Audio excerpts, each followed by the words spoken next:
Good morning. It is Monday, the 23rd of February. I'm Maeve McMahon, and this is Europe Today, your daily dose of European news and analysis, live right here on Euronews.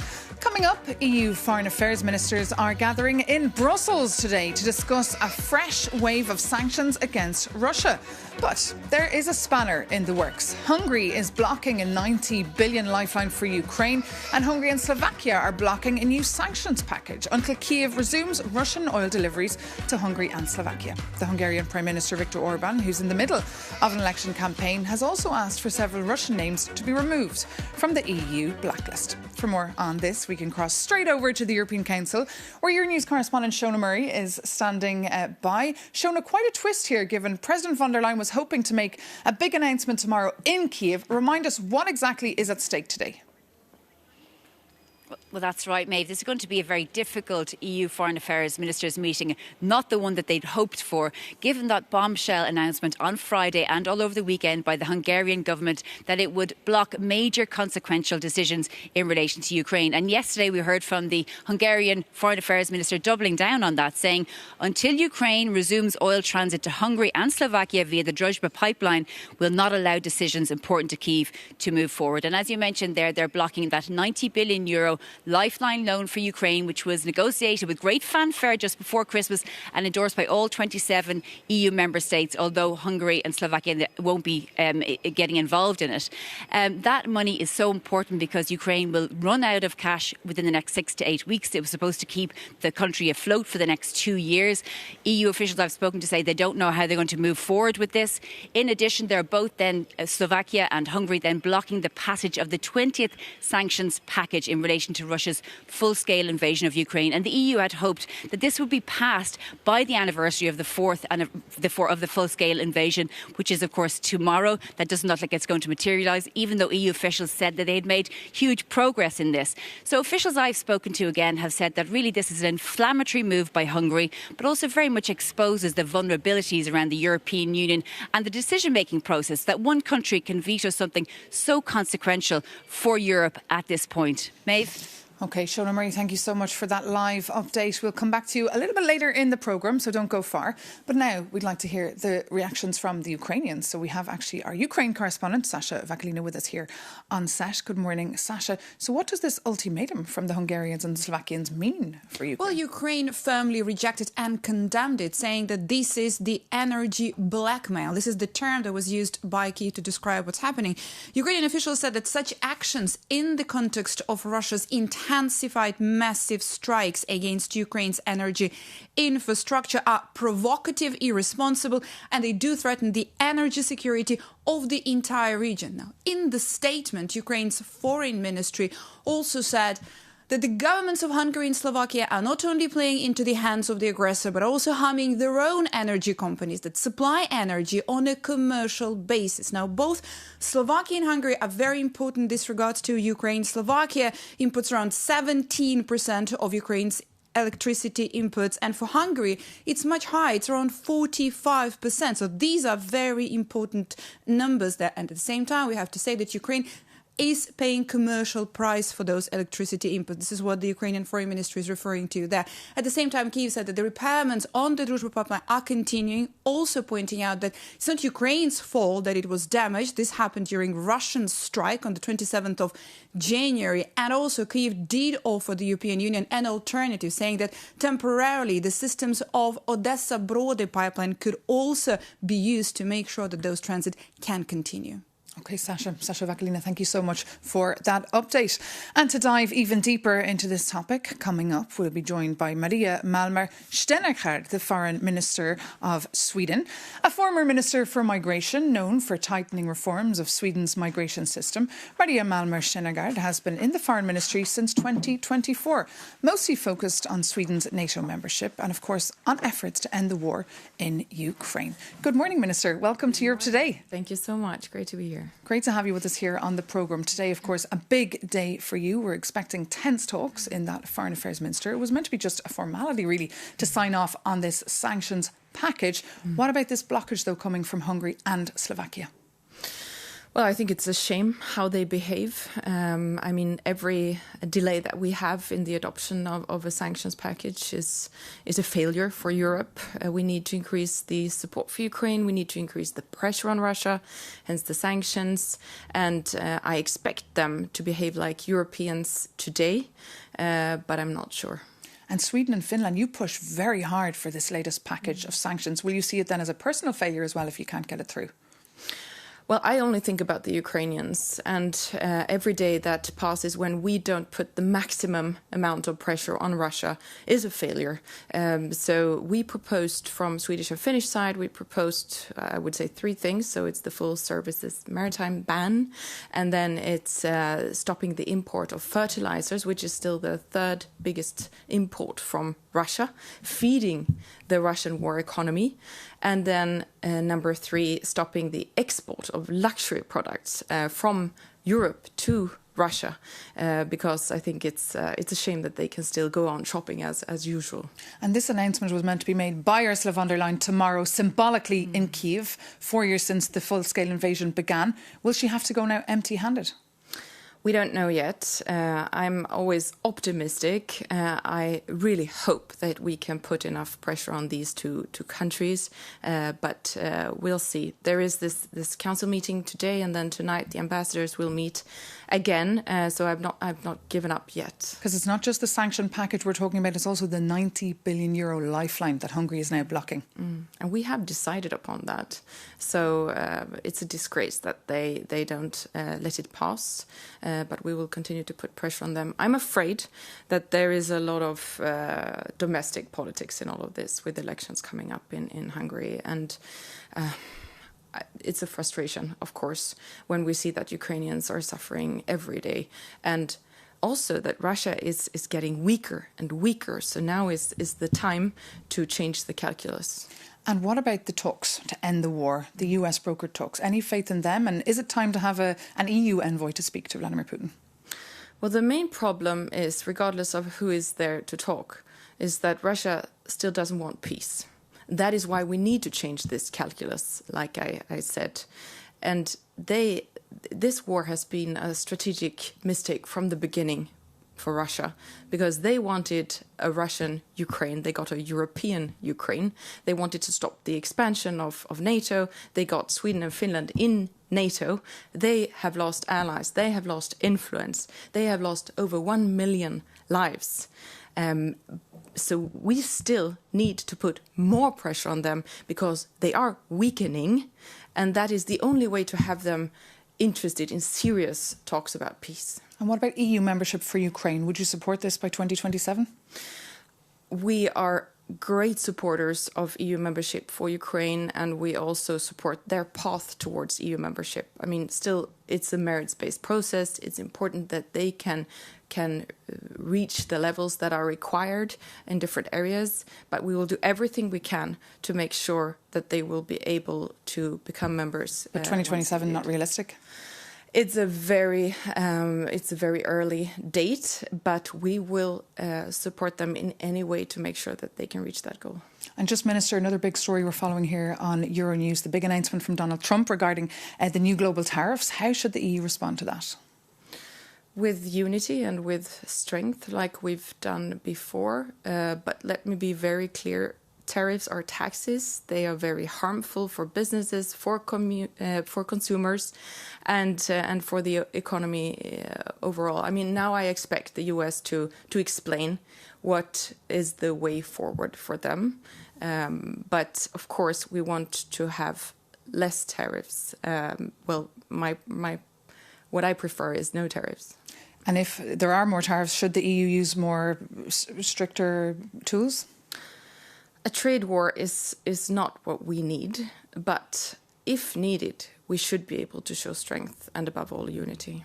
OK, Minister, not mincing your words. Thank you so much for coming into us today on Europe Today. All the best for that Foreign Affairs Ministers meeting. But as you heard there, Brussels a little bit in wait and see mode over that fresh announcement from Donald Trump about global tariffs. Senior trade MEPs have been telling us here at Euronews that they're staying calm so as not to add fuel to the fire. But there is a big debate now on whether or not to freeze the EU-US trade deal. For analysis, shortly we'll be joined here on set by our EU News editor, Maria Tadeo. But first, a quick refresher on what exactly is going on. Jakub Janis reports.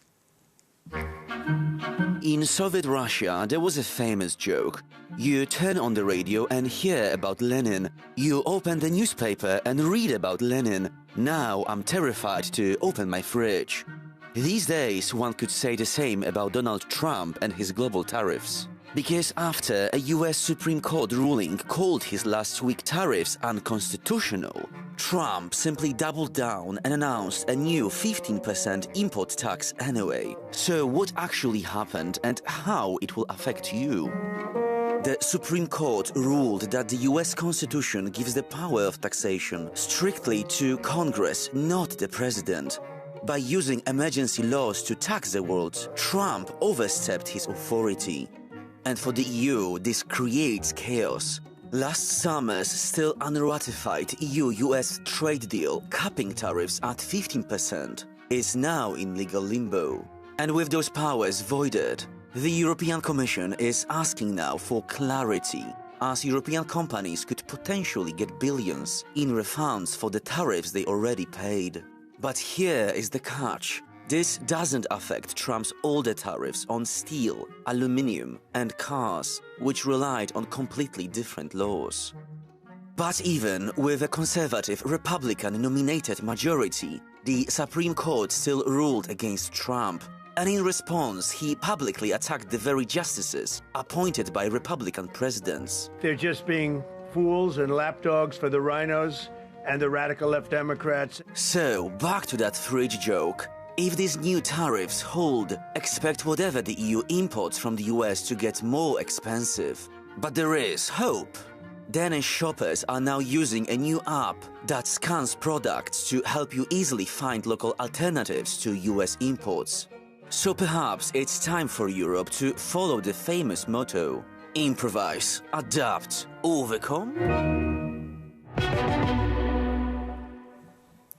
Jakub Janis reporting there. And to hear now what the EU could do, or at least hear what tools they have at their disposal, I'm joined here on set by our EU News editor, Maria Tadeo. Good morning, Maria. Good morning. So look, we heard there about this causing chaos in Brussels. What are you hearing? Well, it is chaos because, Maeve, there are two big questions this morning. One is the validity of the deal that was made between the European Union and the US last year. And then, of course, a question of refunds, which is not a minor question for European companies. And when you look at that ruling on Friday, of course, the Supreme Court does not enter the merit of the tariffs. It does not say whether this is good or right policy, whether this was wrong or right, but it does say that the way in which these tariffs were designed, it is illegal. It's been struck down. The issue is that, of course, those Liberation Day tariffs were the basis of that deal that the EU and the United States cut in the summer, 15% tariff that was included in that package. But over the weekend, I spoke to a number of lawyers who told me, look, if the legal basis changes, you could argue that deal in many ways no longer applies. So there is a question of the validity of it going forward. When it comes to the refunds, European companies have been paying that 15% threshold. Remember, tariffs basically tripled for European companies since the end of last summer. They could say, I want to get a refund. Who's going to pay that differential between the tariffs that were now put over the weekend to sort of salvo the situation from the US and the tariffs that have already been paid? And then, of course, we cannot forget that this deal also included a broader agreement, which also meant investments in the US when it comes to Europe and also the purchases of energy. What the European Parliament is saying, and there will be a meeting today, is that this is not the right time for the full implementation of this deal because, again, the legal basis has changed. So there's a lot of questions. The United States also conceded over the weekend. They do not have an answer to these questions. And then, of course, this deal, which was vilified last summer. Remember, Europe and the Commission was accused of selling out the European Union. This was a deal objectively tilted in favor of the U.S. The argument at the time was it's going to provide certainty and clarity. Well, this morning, I would argue is a complete opposite. There's not a lot of certainty.